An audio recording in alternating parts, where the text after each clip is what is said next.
The fire is exactly what firefighters didn't want to see in these red flag conditions. Now, those winds are helping the fire grow quickly.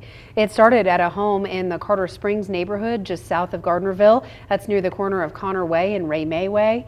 It has now grown to 2,000 acres. Now, here's a look at where evacuations are in place. They include Bodie Flats, Lola, Edwards and Jackson Streets, and along Pine Nut Road, where there's also a power outage. There's also an evacuation order for a section of Old Ranch Road, as well as Out Our Way, and a precautionary warning for parts of Out Our Way, Jacobson Lane, Sunset Ridge Road, and LTO Lane. So we do begin with Fire Watch team coverage. Meteorologist Angela Schilling is in the Stormwatch Weather Center with a look at this critical fire weather, these conditions we're dealing with. That's right. And then Jessica McLean is live at Hidden Valley Regional Park after speaking with firefighters and Sparks about taking precautions in these conditions. But let's begin with Michaela Hardy live just south of Gardnerville.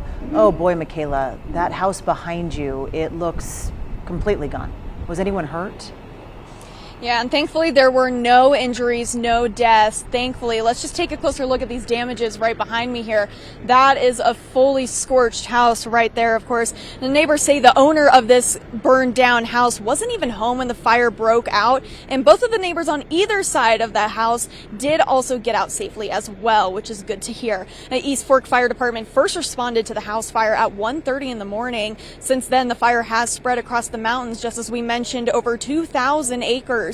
And of course, it is continuing to burn southeast of Gardnerville. Fire crews from several agencies are still out right now trying to put out the fire and mopping up areas that have already been burned.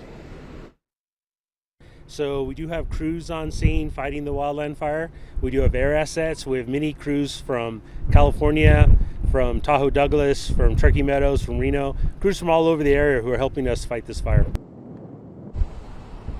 NV Energy is also working on fixing the power outages impacting about 62 customers right now. Neighbors are saying this is the fourth time they have had to evacuate in the last 6 years due to fires. And one couple says this is the only one, though, that managed to touch their neighborhood.